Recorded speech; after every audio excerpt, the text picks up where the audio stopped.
మీ ఇంట్లో రాధాకృష్ణుల ఫోటో ఉందా? అయితే ఇది ఖచ్చితంగా తెలుసుకోండి. అందరికీ నమస్కారం. మన ది పురాణిక్ పాత్ ఛానల్కు స్వాగతం. హిందూ సనాతన ధర్మంలో స్వచ్ఛమైన నిష్కల్మషమైన ప్రేమకు సజీవ సాక్ష్యంగా మనం రాధాకృష్ణులను కొలుస్తాము. ఎందుకంటే వారిద్దరి మధ్య ఉన్న ప్రేమ కేవలం భౌతికమైనది కాదు, అది దైవికమైనది. ఒక జీవాత్మకు పరమాత్మకు మధ్య ఉన్న పవిత్రమైన బంధమే రాధాకృష్ణుల ప్రేమతత్వం. సరిగ్గా ఈ కారణం చేతనే ఈ రోజుల్లో చాలామంది యువత, అలాగే వివాహమైన దంపతులు తమ ఇళ్లలో రాధాకృష్ణుల ఫోటోలను గాని లేదా అందమైన ప్రతిమలను గాని ఎంతో ఇష్టంగా పెట్టుకుంటారు. అంతేకాకుండా పెళ్లిళ్లకు, గృహప్రవేశాలకు వెళ్ళినప్పుడు ఎవరైనా కొత్త దంపతులకు బహుమతి ఇవ్వాలంటే అందరూ ముందుగా ఎంచుకునేది రాధాకృష్ణుల ఫోటోనే. కాని ఈ మధ్యకాలంలో కొందరు ఒక అపోహను సృష్టిస్తున్నారు. రాధాకృష్ణులు భౌతికంగా వివాహం చేసుకోలేదు కాబట్టి, వాళ్లు విడిపోయారు కాబట్టి, వాళ్ల ఫోటో ఇంట్లో ఉంటే భార్యాభర్తలు కూడా విడిపోతారని, ఆ ఫోటోను ఇంట్లో పెట్టుకోకూడదని భయపెడుతున్నారు. కాని వాస్తుశాస్త్రం మరియు పురాణాల ప్రకారం ఇది 100% అవాస్తవం. నిజానికి చాలామందికి తెలియని అద్భుతమైన రహస్యమేమిటంటే, ఇంట్లో రాధాకృష్ణుల ప్రతిమలు ఉంటే ఆ ఇంటికి సకల శుభాలు కలుగుతాయి. దంపతుల మధ్య అన్యోన్యత 1000 రెట్లు పెరుగుతుంది. కాబట్టి ఈరోజు మనం ఈ వీడియోలో వాస్తుశాస్త్రం ప్రకారం రాధాకృష్ణుల ఫోటోను ఇంట్లో ఏ దిశలో పెట్టుకోవాలి, పడక గదిలో పెట్టుకుంటే జరిగే అద్భుతాలేమిటి, పూజ గదిలో వాళ్ల ఫోటో ఉంటే ఎలాంటి పూజా నియమాలు పాటించాలో పూర్తిగా తెలుసుకుందాం. అందుకే ఎక్కడా స్కిప్ చేయకుండా ఈ వీడియోను పూర్తిగా చూడండి. మొదటగా రాధాకృష్ణుల ప్రతిమను లేదా ఫోటోను పడక గదిలో పెట్టుకోవచ్చా లేదా అన్న విషయం గురించి వాస్తుశాస్త్రం ఏం చెబుతుందో తెలుసుకుందాం. చాలామంది ఏమనుకుంటారంటే, దేవుడి ఫోటోలను పడక గదిలో అస్సలు ఉంచకూడదు అనుకుంటారు. కాని వాస్తుశాస్త్రం ప్రకారం పడక గదిలో పెట్టుకోదగిన ఏకైక దైవస్వరూపం రాధాకృష్ణుల ఫోటో మాత్రమే. ఎందుకంటే వారిద్దరూ ఒకరికొకరు ఎంతో గాఢంగా ప్రేమించుకున్నారు. వారిది ఎప్పటికీ విడిపోని ఆత్మిక బంధం.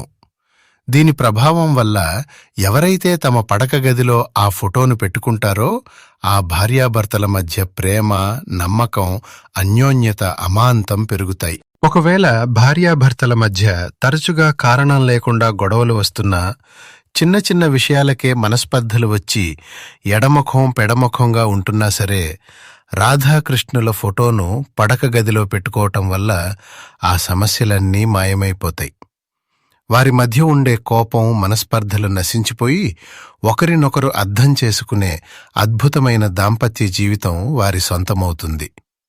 అయితే ఇక్కడ మీరు ఒక ముఖ్యమైన వాస్తు నియమం పాటించాలి. రాధాకృష్ణుల ఫోటోను పడక గదిలో ఎక్కడ పడితే అక్కడ తగిలించకూడదు.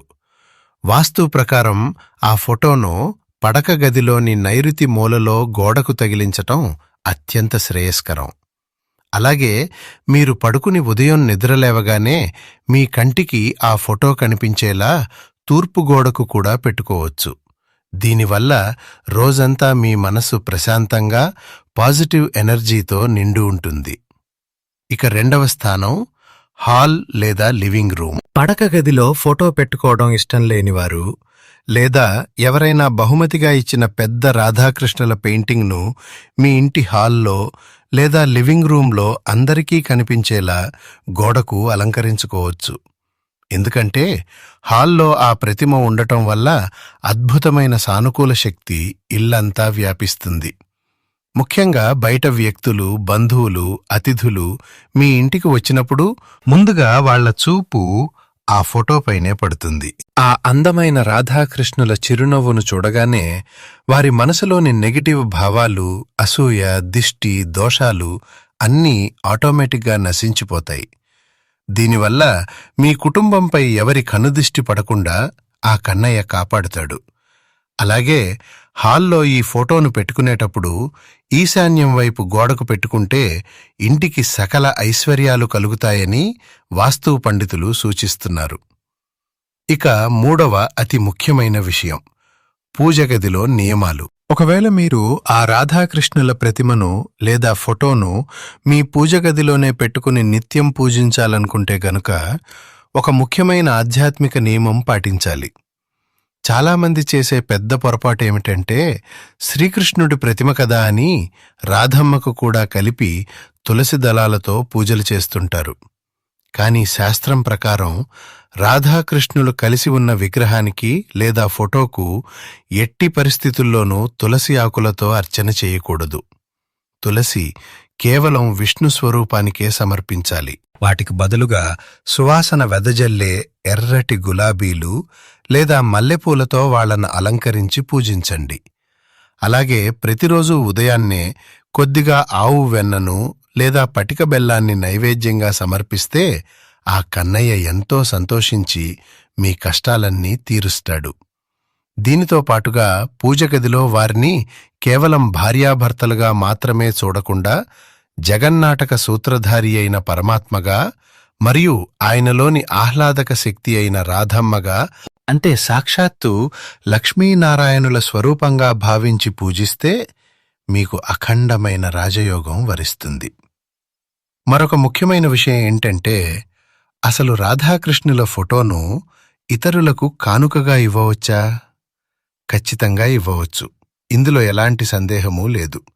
ఎందుకంటే కొత్తగా పెళ్లి చేసుకుంటున్న దంపతులకు గాని లేదా గృహప్రవేశం చేస్తున్న బంధుమిత్రులకు గాని రాధాకృష్ణుల ఫోటోను బహుమతిగా ఇవ్వటం చాలా మంచిది. ఇలా ఇవ్వడం వల్ల ఆ కానుకను అందుకున్న భార్యాభర్తల జీవితం ఎంతో అన్యోన్యంగా ఆనందంగా సాగుతుంది.